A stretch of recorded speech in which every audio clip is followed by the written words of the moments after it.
मोदी जी ने, आपको याद होगा 2014 के इलेक्शन में, 19 के इलेक्शन में सॉरी, बोला था कि हम घर में घुस के मारते हैं। अब ये घर में घुस के आप बोलोगे यार इसका इससे क्या मतलब? देखिए, यूरोप की सरजमीन पे यूरोप को नाप दिया, अमेरिका की सरजमीन पे अमेरिका को स्टेटमेंट दे रहे हैं। यहाँ बैठ के देते तो मजा नहीं आता, मजा है वहां की सरजमीन पे उनके मीडिया में, उनके प्लेटफॉर्म पे उनको स्टेटमेंट देना, उनको असलियत बताना। अब यूरोप वाला मसला देख लीजिए, तेल का। डॉक्टर जयशंकर ने बोला भाई आप जितना, हम तो तेल लेते हो तो आप एक हफ्ते में लेते हो, ठीक है जी। वो यूरोप का मसला आप देखिए उसके बाद शांत हो गया, सब ने यू टर्न ले लिया, एक एक करके सब यू टर्न लेने लगे, सब यू टर्न लग गए। अब आप इस मसले को देखिए। नमस्कार दोस्तों, इंडिया पॉइंट में आपका स्वागत है। आज के इस वीडियो में पाकिस्तान मीडिया में बात हो रही है भारत के विदेश मंत्री डॉक्टर एस जयशंकर के वेस्टर्न मीडिया पर सख्त होने के बारे में। दोस्तों, जैसे कि आपको बता दें कि भारत के विदेश मंत्री डॉक्टर एस जयशंकर ने वॉशिंगटन में वेस्टर्न मीडिया के सामने कह दिया कि आप भारत के लिए अच्छी कवरेज क्यों नहीं करते हैं। और इसके पहले एससीओ के समिट में भारत के पीएम नरेंद्र मोदी जी ने भी रशिया को ये कह दिया था कि ये जंग का युद्ध नहीं है, जो सीधा इशारा भारत का रशिया की ओर था। इससे ये साबित होता है कि भारत कभी भी इनडायरेक्टली बात नहीं करता। अगर भारत को कुछ कहना होता है तो भारत उनके देश में जाके ही उनको सीधे कह देता है। और इसके भी पहले भारत के पीएम नरेंद्र मोदी जी ने ये कहा था कि भारत घर में घुसकर मारता है, और डॉक्टर एस जयशंकर ने ये साबित भी कर दिया कि भारत को जो कहना होता है वो भारत कह ही देता है। इसी विषय को लेकर पाकिस्तान मीडिया में और क्या चर्चा हो रही है वो देखने के लिए शुरू करते हैं इस वीडियो का अगला पार्ट। दोस्तों, अगर आपको हमारा वीडियो अच्छा लगे तो उसे लाइक करें और सब्सक्राइब ना किया हो तो सब्सक्राइब भी कर लें। और he is widely respected world wide. और पूरी दुनिया में उनका एक बड़ा वो है कि बड़े कैरियर डिप्लोमेट रहे हैं। इतनी दुनिया में सफर किया, इतनी डिप्लोमेसी की, अभी भारत के टॉप डिप्लोमेट हैं। वॉशिंगटन में जाके वेस्टर्न मीडिया को कहा कि जी तुम बायस हो, तुम कवरेज अच्छी नहीं करते इंडिया को, इंडिया की कवरेज क्यों अच्छी नहीं देते तुम लोग। तो ये क्या है ऐसा डॉक्टर जयशंकर को जो आप समझते हैं, और भारत का ऐसा क्या मसला है कि भारत समझता है कि उसको कवरेज अच्छी की नहीं मिल रही वेस्टर्न मीडिया में। इंडिया क्यों कंसर्न है, मसला क्या है इंडिया को? का मोदी जी का स्टेटमेंट, जो उन्होंने भाषण दिया था, स्पीच दिया था, उसको देखे।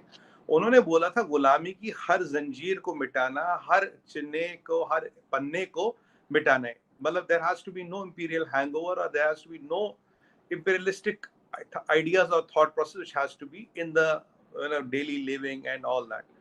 तो ये जो है, ये पहला पहला मुद्दा वही जो डॉक्टर जयशंकर ने जो कहा उसकी कंटिन्यूटी। दूसरी बात, मोदी जी ने, आपको याद होगा 2014 के इलेक्शन में, 19 के इलेक्शन में सॉरी, बोला था कि हम घर में घुस के मारते हैं। अब ये घर में घुस के आप बोलोगे यार इसका इससे क्या मतलब? देखिए, यूरोप की सरजमीन पे यूरोप को नाप दिया, अमेरिका की सरजमीन पे अमेरिका को स्टेटमेंट दे रहे हैं। यहाँ बैठ के देते तो मजा नहीं आता, मजा है वहां की सरजमीन पे उनके मीडिया में, उनके प्लेटफॉर्म पे उनको स्टेटमेंट देना, उनको असलियत बताना। अब यूरोप वाला मसला देख लीजिए, तेल का। डॉक्टर जयशंकर ने बोला भाई आप जितना, हम तो तेल लेते हो तो आप एक हफ्ते में लेते हो, ठीक है जी। वो यूरोप का मसला आप देखिए उसके बाद शांत हो गया, सब ने यू टर्न ले लिया, एक एक करके सब यू टर्न लेने लगे, सब यू टर्न लग गए। अब आप इस मसले को देखिए। अब यहाँ क्या था, अगर आज हम यहाँ से वॉशिंगटन पोस्ट को कुछ कहे, नहीं कहे, तो कहते ठीक है यार आप इंडिया में बैठ के तो कुछ भी कह लो। वैसे हम तो रोज ही कहते हैं, मैं तो 50 चीजें बोल रखी हुई है, ऐसे मेरे 50 डिबेट होंगे इस पे। बट हाँ, अब वहाँ डॉक्टर साहब, डॉक्टर जयशंकर साहब, वहाँ उनकी सर जमीन पे बिल्कुल डायरेक्ट कहते हैं। And one of the news papers who is from this town, मतलब नाम नहीं लिया बट सब समझ गए वॉशिंगटन पोस्ट की बात हो रही थी। कल इसमें हमारे नेशनल टीवी पे by the way prime time पे डिबेट भी था, मैं भी था उसमें। देखिए, ये एक बढ़ता हुआ भारत है, उभरता हुआ भारत है, जो मैंने आपको पहले कहा। गए वो दिन चीमा साहब, when people out of India could set the narratives here, could set the thought process here. गए वो दिन जब Washington Post was seen as the epitome of brilliance, truth and enlightenment, and the whatever is written in Washington Post are words of Bible. मतलब उसमें कोई discussion नहीं, कोई मतलब नहीं, जो लिखा जी बिल्कुल सब गॉस्पेल ट्रूथ है, कोई नहीं, it's axiom. Axiom is a self-explanatory truth which needs to no further explanation. वो जमाना गया। अब जैसे जैसे इंडिया बढ़ रहा, लोगों को तकलीफ हो रही है, लोगों को तकलीफ हो रही है, कुछ ना कहीं इधर उधर टांग खींचते, यहाँ करते वहां करते। आपने देखा पीछे जेफ बेजोस साहब यहाँ आए थे, सेम कलर का कुर्ता पहना था पर सिल्क का था, कोई मिला नहीं। 3 4 5 दिन कुर्ता पुर्ता पहन के घूमे, कोई किसी ने कुछ खास घास डाली नहीं। Sorry to use not a proper word, पर थोड़ा हमारी जो हिंदी वाले दर्शक है, जो हमारे दर्शक वो ज्यादा कनेक्ट कर पाते हैं। देखिए, किसी ने घास डाली नहीं उनको। बट कई बार मैं ऐसे वर्ड कर लेता हूँ कि विच आर नॉट वेरी, सभ्य नहीं मानते उनको, but just for the flow of things I use them. तो चीमा साहब उन्हें किसी ने गाल डाली नहीं। अब अमेजोन ने का, अब वॉशिंगटन पोस्ट का मालिक कौन है? अमेजोन।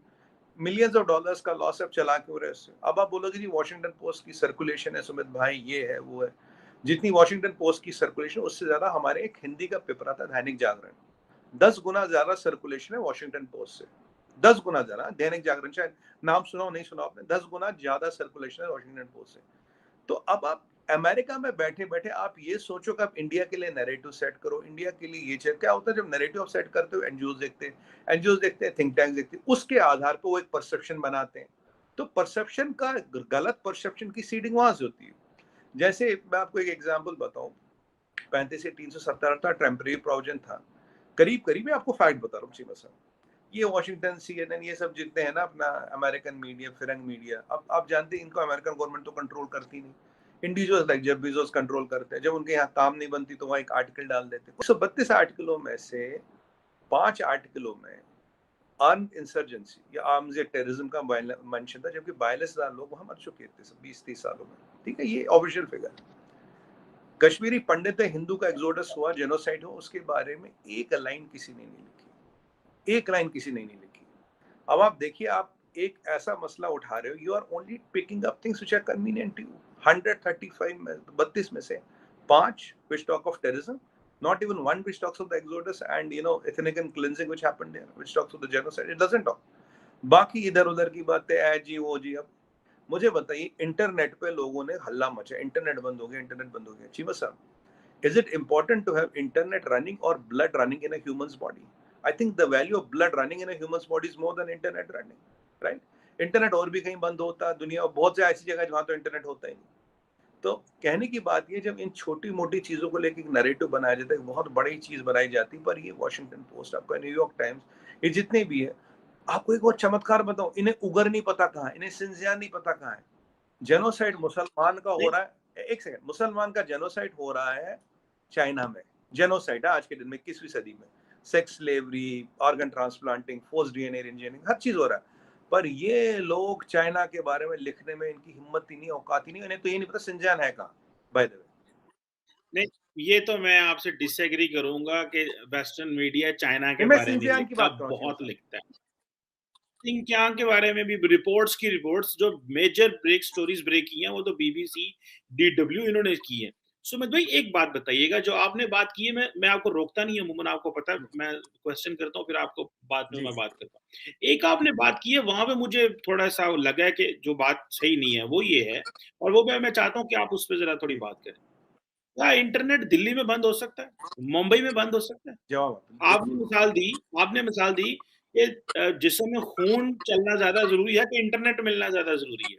सो इट मीन कि अगर जहां पे जैसे 35A 370 की कश्मीर की बात होती है, तो वहां पे आप कह रहे हैं कि भाई तुम्हारे लिए जो है ना, तुम खून चलाओ, बस तुम्हारी वैल्यू जो है वो सिर्फ ये है कि तुम जिंदा चलते फिरते रहो, तुम्हें बेसिक नेसेसिटी की जरूरत नहीं है।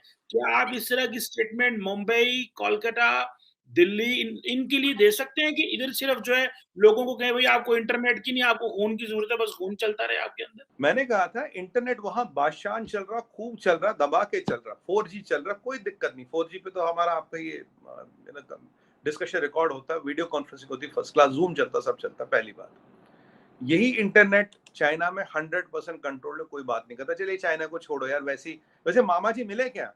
भाई तो याद है, मामा जी मिले, मामा जी तब भी नहीं मिले, मिस्टर इंडिया हो गए, लगता परमानेंट ही करा दोगे आप उनका इंतजाम, कुछ कोई बात नहीं, आते हो मामा जी पे भी आते हैं, मतलब मामा जी जी जिनपिंग।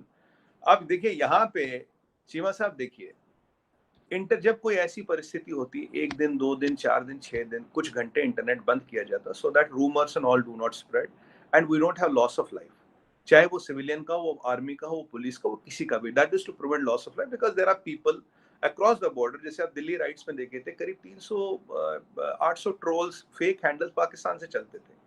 अब आपके दूसरे सवाल का जवाब आता हूँ, क्योंकि दुनिया भर के लोग लगे, चीमा साहब आप भी जानते हैं, मैं भी जानता हूँ, प्रोपेगेंडा बनाने में, फेक वीडियो बनाने में। यहाँ तो नियाजी साहब बांग्लादेश का वीडियो इंडियन बता देते और यहाँ आपकी रिप्रेजेंटेटिव यूएन में पैलेस्तीन का वीडियो कश्मीर बता देती। ये मैं यूएन और नियाजी साहब की बात कर रहा हूँ, prime minister and permanent representative to United Nations. ये कुछ छोटे मोटे अब बोले ट्रोल वोल यार हमारे नहीं है,